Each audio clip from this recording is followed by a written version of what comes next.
Bienvenidos a un nuevo episodio de Enfoque Ecoanalítica, donde hablamos temas de actualidad económica de forma muy clara. Hoy nos acompaña el economista José Antonio Medina, nuestro economista jefe Luis Arturo Bárcenas, y yo, economista Diego Santana, y vamos a hablar un poco sobre un problema, ¿no? Que es muy importante para economías como la venezolana, especialmente en Venezuela, que es qué hacemos nosotros, los economistas, con la falta de datos oficiales. Desde ya hace muchos años en Venezuela, el Banco Central, normalmente el organismo que se encarga de publicar cifras de actividad económica, de balanza de pagos, de inflación, ha dejado de publicar con regularidad cifras de este tipo. Y este no es un problema que se limita a Venezuela, también es común en otros países en vía de desarrollo. Incluso a veces queda el miedo de que lo que se está publicando por el ente oficial no es fiable, no es confiable. Tal vez están o sobreestimando o subestimando la data según como les convenga. Entonces, un trabajo que se ha hecho mucho en general en el área de la investigación económica y algo que hemos poco a poco intentado internalizar, ¿no?, en el equipo de investigación es qué podemos hacer nosotros buscando estrategias alternativas para encontrar esa verdad de qué está ocurriendo en verdad en las economías en vía de desarrollo, especialmente en Venezuela. Y en especial énfasis para hoy, queremos hablar de cifras de actividad, ¿no? La última cifra de actividad que publicó el Banco Central es del primer trimestre de 2019. Entonces, si dependiéramos únicamente de cifras oficiales, no sabríamos qué ocurrió con la economía venezolana en términos de actividad desde esa fecha. Entonces, ya sea por vía de la demanda, vía de la oferta, del valor agregado, hemos hecho un trabajo de intentar aproximarnos a esos datos. Y bueno, como nosotros, muchos han intentado eso. Y bueno, José, me gustaría que nos contaras un poquito, que te encargaste, ¿no?, tú de investigar cuáles son las distintas estrategias que han usado economistas para aproximarse. Sí, es totalmente cierto con lo que comentas, Diego, sobre la falta de cifras en el país y también en otras latitudes del mundo. Particularmente en Ecoanalítica hemos tratado de desarrollar algunos nuevos cálculos a partir de datos de búsquedas de Google y a partir de eso tratar de diseñar un índice de actividad económica, pero también vale la pena mencionar otras metodologías que no necesariamente hemos trabajado aquí en el equipo, pero que han tenido una gran proliferación en los últimos meses y que son bastante innovadoras. Particularmente en esto está el tema de las luces nocturnas y las imágenes satelitales para tratar de estimar algunas de estas variables que hacen falta en el país, porque si bien es cierto que nos concentramos en actividad, también faltan variables que son tan básicas como la cantidad de población en Venezuela, cuyo último censo es de hace más de una década. Entonces estas imágenes satelitales se han venido utilizando precisamente para arrojar luces sobre la población actual, sobre temas de pobreza rural y otros estudios sí enfocados en temas de actividad económica, que incluso pueden ir tanto desde la actividad oficial como hasta parte de esta economía sumergida, que ya no es un tema de no contabilización o no publicación de cifras, sino en sí mismo no se considera a la hora de calcular un PIB. Cosas que escapan precisamente de la estadística oficial, por decirlo así. Exacto, que aunque tú quieras publicar las cifras, estas no necesariamente no tienen la medición. se consideran ahí. Y hay varios trabajos de Venezuela recientes, ¿no?, que han utilizado datos de luz satelital, etcétera. Sí, hay unos trabajos recientes en Venezuela sobre el tema de población. ANOVA sacó un informe hace unas semanas sobre la cifra de población actual que prácticamente lo que te arroja es que la población es inferior a la que debería ser según las proyecciones que hizo el INE, pero basado en ese censo de hace más de una década. El INE siendo el Instituto Nacional de Estadística, bueno, esto verificando todo el tema de la migración en el país. Un trabajo recientemente publicado, creo que justo este mes de enero, sobre la evolución de la pobreza rural en el país por estado desde 2020, del 2000 hasta 2020, precisamente evidenciando que la pobreza en zonas rurales ha incrementado en el país, en la gran mayoría de estados. Sí hay algunos municipios donde hay excepciones, pero por regla general esta métrica dice que el país tiene una mayor pobreza, que no necesariamente tenemos cifras oficiales en este aspecto. Hay otros trabajos que también te dan muchas más luces. Por ejemplo, ya no solo en Venezuela, sino a nivel internacional, se utiliza estas métricas de luz nocturna y de imágenes satelitales para compensar métricas de PIB, pero ya sea regional. O sea, porque hay algunos países donde tú solamente tienes una métrica de PIB total, pero si tú lo quieres ver segmentado por región, cuáles son las más importantes, tú no tienes esa información y estos pueden ayudar a complementarte esas vías. Creo que se han hecho trabajos en Paraguay similares. Y luego, un poquito más allá, es ir como a trabajos que se han publicado en México sobre utilizar estas imágenes satelitales para comparar la actividad oficial contra la actividad informal. Entonces, básicamente lo que hace es que con las luces tú puedes lograr estimar el PIB total de esa economía y luego compararlo contra el publicado. Otro país donde se intentó hacer bastante esto es en la India, donde el país es tan grande, de miles de millones de personas, que una estrategia para intentar aproximarse, ¿no?, a la verdadera actividad, al PIB, ha sido la actividad lumínica. Y aquí lo que llama la atención de todo eso, de ese tipo de técnicas, es que tú estás tratando de ser más preciso a la hora de evaluar un fenómeno tan complejo como la actividad económica, ¿no? O sea, porque mucha gente piensa, y tú conversas con las personas, sobre todo cuando tú debates sobre este tipo de trabajos, porque la luz eléctrica tiene que ver con el PIB, que es el ideario de PIB, como todo el mundo lo entiende, como la cantidad de bienes que se hace en un país, que tiene que ver con el PIB, no, tiene que ver con el área comercial, tiene que ver con tanto consumo, o qué tanta capacidad tienes tú para pagar electricidad o para establecer un comercio que demande esto, ¿no? Y fíjense que ahí en ese contexto vale la pena, o muchas de las personas que incluso hacen estas técnicas, lo ven en precisamente lo que decían relativa a la complejidad de medir actividad económica, ¿no? Me llama la atención que precisamente para preparar material sobre lo que estamos conversando, me topé con un artículo de la BBC de Londres, que está digital, del 31 de enero, si no me equivoco, en donde ellos hablaban, el nombre es muy, muy revelador, la dictadura del PIB. Y ellos hablaban de los mitos que usualmente, o los mitos que usualmente las personas hacen alrededor del PIB. O sea, el PIB es bueno siempre cuando crece, o el PIB cuando crece nos beneficia a todos por igual, ¿no? Y de alguna forma lo que hace el artículo es tratar de resaltar eso, que hay dimensiones más allá del PIB, o mejor dicho, el PIB es un problema multidimensional o de múltiples factores y que no necesariamente te recoge si un país está menos o más desarrollado, si un país es más pobre o no, si la renta que genera un país está bien distribuida, algo que está ocurriendo mucho en Venezuela actualmente, ¿no? Bueno, se va a quedar actualmente. Hay una cita muy famosa de Bobby Kennedy que dice que el PIB no mide, estoy parafraseando, ¿no?, pero la felicidad de nuestros niños, exacto, la calidad de la educación, claro, la calidad de nuestra salud, claro, pero sí mide los tanques creados, claro, las armas, otras armas realizadas, o sea, fabricadas. el PIB puede crecer porque hay mucha más actividad legal, por ejemplo, o porque la gente está sobreconsumiendo más allá de la capacidad de la economía y esconde una inflación que tarde o temprano va a afectar, ¿no? Entonces, creo que allí es bastante importante eso. Y ya este problema de esa complejidad de la medición de una economía o de la actividad económica data de hace muchísimo tiempo. O sea, ya en los 50 se hablaba de indicadores del ciclo de negocio, indicadores de cómo va el negocio desde múltiples visiones, pero ya en los 2000, con la explosión de todo lo que es el análisis de la Big Data, la minería de datos, o sea, cuando ya empezamos a acceder a un conjunto muy importante de datos, comenzaron sobre todo en Estados Unidos, en Europa, a implementarse técnicas para tratar de recuperar múltiples dimensiones, 150, 200, 300 variables, y agruparlas en una sola. ¿Okay? Hay un trabajo muy interesante que hicieron dos profesores, uno de Princeton y uno de Harvard, en el 2002, y hablaban algo llamado indicadores difusos. Básicamente es decir, mira, eso que yo sé que es la economía, tan abstracto como suena, ¿cómo lo puedo caracterizar según la relación que esto tenga con 200 variables, 300 variables? ¿Okay? Hoy en día, y me topé con un trabajo excelente del Banco Central Alemán, en el 2021 se hizo un trabajo excepcional sobre cómo usar esta técnica para medir la actividad en tiempo real.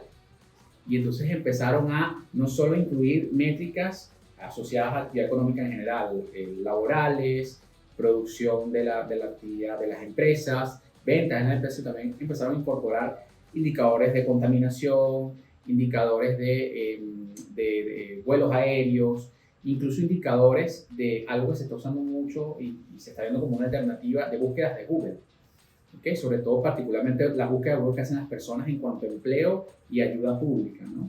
Y en parte en eso, Diego, en un momento, cuando empezamos a explorar ideas y a debatir ideas sobre lo que queríamos hacer en Ecoanalítica, surgió esa idea de la búsqueda de Google como un first step de la... Sí, bueno, porque Venezuela es de estos países, como comentamos al principio, que más sufre de la falta de datos oficiales. Entonces, una alternativa que se nos ocurrió, ¿no? Para aproximar un poco cuál es la demanda de los venezolanos de distintos bienes, ya sea alimentos, ya sea bienes del hogar, etcétera, fue, bueno, mirar las búsquedas de Google. Entonces, Google, totalmente gratis, te ofrece poder, con una plataforma, incluso con ciertos códigos, ¿no? Acceder a grandes cantidades de información de cualquier término de búsqueda que te interese. Entonces, en Ecoanalítica creamos una lista de 500, por ahí, ítems, en los cuales contenemos búsquedas como carne, pollo, jabón, apartamento. Cosas que usualmente tú buscarías que están asociadas con actividad económica. Ajá, y la idea es que son esas clases de términos de búsqueda que es alguien que está buscando ese bien para consumirlo, ¿no? Y encontramos unos resultados muy interesantes. Claramente, como en toda economía, uno va buscando un concepto ideal. En este caso queríamos ver la demanda agregada de bienes, pero terminamos encontrando muchas cosas más. Terminamos encontrando que también este indicador que creamos de búsquedas de Google por rubros distintos de consumo también te da incertidumbre, ¿no? Claro. Por ejemplo, especialmente en los bienes de telecomunicación, cuando DirecTV se fue a Venezuela, tú ves como las búsquedas de Google saltan radicalmente en ese periodo, o en transporte tú ves cómo suben las búsquedas cada vez que subían la tarifa, tarifa o alguna... Que eso te lleva a pensar en demanda, inclusive. O sea, claro. Si tú usas nuestras cifras que nosotros tenemos la ventaja de medir esas cifras de manera semanal, cifras de crecimiento de precios por rubros y medidas los principales rubros categorizados según las búsquedas, tú puedes ver temas de demanda o oferta. Exacto, también. Bueno, igual también vimos que sí siguen explicando estas búsquedas la demanda. Entonces vimos bienes que presentan una estacionalidad. Cuando los economistas hablamos de estacionalidad es que patrones que se repiten en periodos de tiempo todos los diciembre, por ejemplo, todos los julio. Exacto, todos los diciembre las búsquedas de bebidas alcohólicas se disparan. Todos los julios y todos los diciembres las búsquedas de vestido y calzado se disparan. En diciembre porque la gente va a comprar regalos, o es el momento donde reciben utilidades y consumen ropa. Exacto. Y en julio, una de las posibilidades es el inicio o las vacaciones o el próximo inicio del año escolar. Del periodo escolar. Entonces tú ves cómo aumenta el consumo. Y así muchas otras cosas más. También otra tendencia muy clara es la digitalización, que fue un impacto importante con la pandemia. Entonces vemos como, especialmente rubros como alimentos, cuando llegó la pandemia, el uso de la plataforma de Google para encontrarlos, para buscarlos, aumentó de manera extrema, ¿okay? Y es una tendencia que se mantuvo. Entonces, el tema de usar Google para buscar bienes de consumo en algunos rubros se ha calado. Que la gente está acostumbrado a ya no tener que ir para ciertos bienes, ir al mercado o depender de ir a un espacio físico, sino poder pedirlo, demandarlo o simplemente buscar el precio. Y eso se potenció con la pandemia. O sea, recuerde que con la pandemia todo esto de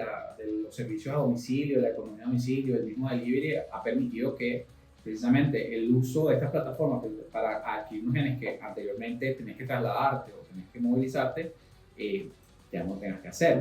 Ahora aquí también la buena idea que tuvo Diego en esa parte, que tuvimos en general, ha dado mucho pie a que nosotros analicemos de manera más consensual lo que está pasando en la economía, ¿no? O sea, porque nosotros estamos hablando acá de búsqueda y tal vez los que nos escuchan piensan, bueno, pero estos son indicadores que pueden tener mucho ruido, ¿no? Pero incluso también antes de seguir avanzando en esta parte, porque para los que nos escuchan puede ser de interés, que esto no necesariamente es una señal de rubros agregados. O sea, si tú tienes un negocio, tú puedes hacer tu búsqueda particular con aquellos términos que se refieren más a tu nicho y tener una métrica un poco más particular y especializada en lo que te interesa. Y sí son representativos del sector. Nosotros hicimos un trabajo el año pasado en donde vimos si estas búsquedas de Google podían explicar la inflación o ayudaban a explicar la inflación con modelos econométricos que no los vamos a cubrir con eso ahorita. Eso es muy aburrido. Pero esta información ayuda a explicar mejor la Claro. inflación. Entonces te empecé a decir que,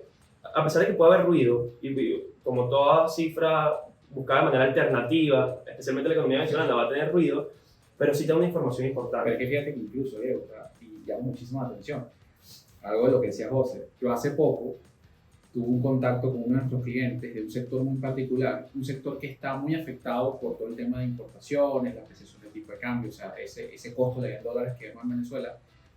Y una manera de ofrecerle alguna información sobre qué pasa en su sector era a través de esas búsquedas en Google, tratar de sistematizar ciertas palabras asociadas a su sector. Y llama la atención, o llamaba la atención, que a partir precisamente del inicio de ese nuevo convenio cambiario, donde le permitíamos ahora a las empresas y a los venezolanos transar en dólares de manera libre, y donde abrimos aún más el campo a las importaciones, y vino el boom de los bodegones, ese sector vio un repunte en esas búsquedas, ¿no? Y yo lo que hablaba es que más allá de la necesidad de consumir, es un tema también de monitoreo de precios. Porque la gente también, y esto hay que tener mucho cuidado a la hora de hacer este tipo de datos, como tú decías, mucha gente busca en Google o busca en portales digitales precios alternativos para saber si lo que estoy comprando es más barato o no. Entonces, si estamos hablando de un bien que está compitiendo con un producto importado, probablemente yo me meta a un portal tipo Amazon o Best Buy o lo que sea y me comparo simplemente. Entonces, creo que la economía, sobre todo la venezolana, ha evolucionado a que ese tipo de técnicas que estamos aplicando ahorita sean útiles para saber qué está pasando. Somos más inteligentes usando la tecnología y el internet para comparar precios. Y esto te permitió, y aquí, digamos, como para tratar de llegar a lo que queremos llegar, esto te permitió, cuando empezamos a pensar en esto, bueno, ya que vemos la búsqueda de Google y ahora que tenemos otras informaciones de otras dimensiones que sí existen, crédito, importaciones, algunas aproximaciones sobre el mercado monetario en Venezuela, esto te permitió agregar todo esto y decir, mira, hay una visión de la economía venezolana, tenemos un indicador agregado, ¿no? Sí, en economía existe una metodología, ¿no?, que te permite reducir múltiples variables y múltiples fuentes de información en pocas dimensiones. Entonces, intentando como que agrupar cifras externas como importaciones y exportaciones, financieras como crédito y depósito, las búsquedas de Google las incluimos, Sí, cifras de Conindustria de utilización de capacidad instalada. Era un montón de variables que pueden sonar muy dispersas, sí. las agregamos con una técnica a una sola variable, que termina reflejando muy de cerca lo que sería un índice de actividad. Y entonces esto es algo que en Economitica hemos cada vez publicado con más frecuencia, hemos estado ya utilizándolo para nuestras propias estimaciones, para nuestro uso interno de entender la economía, que es este índice de actividad que refleja muy bien lo que esperaríamos de la economía venezolana desde el 2013. Desde el 2013 se ve una caída, ¿no?, muy agresiva del índice de actividad hasta que llega el fondo en el 2020, y desde 2021 y 2022 se ha visto un crecimiento. Claro. Y en verdad es un índice muy interesante, de mucha utilidad, que te sirve para contrarrestar, ¿no?, Claro. de la dependencia de las cifras del Banco Central, de nuestras propias estimaciones que se hacen sobre las cifras del Banco Central, y le agrega, ¿no?, un robustez al trabajo que hacemos De hecho, nosotros. valida en parte, cuando empezamos a comparar con nuestros modelos formales, empezó a validar el indicador como tal, que por cierto es muy simple en términos, para los que les gusta la estadística, para los que les gusta la minería de datos, en términos computacionales es muy simple de hacer. ¿Okay?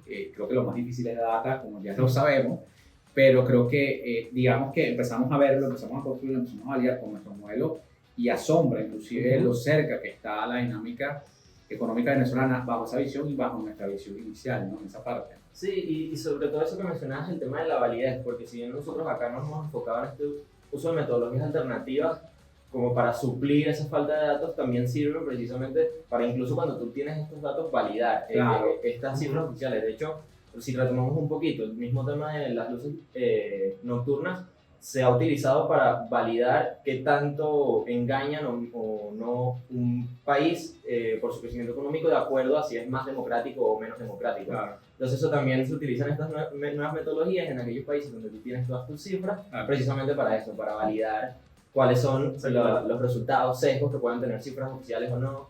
y incluso nuestras mismas estimaciones es un apoyo a ella. Para los que nos encantan los datos, va para todo. Sí, Armando. Y bueno, para ir cerrando, ¿qué nos dice este índice de actividad? Valida la visión de que Venezuela, después de 8 años de colapso económico, está presentando ciertas mejoras. Está creciendo poco, está muy lejos de alcanzar lo que llegamos a hacer en el 2012 y 2013. Eso ya lo hablamos en otro episodio que lo pueden revisar, nuestro primer episodio del podcast.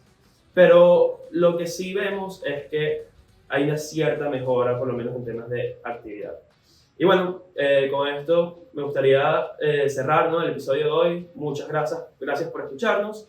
Y por favor, si pueden, síguenos en nuestras redes, @ecoanalítica. Muchas gracias de nuevo.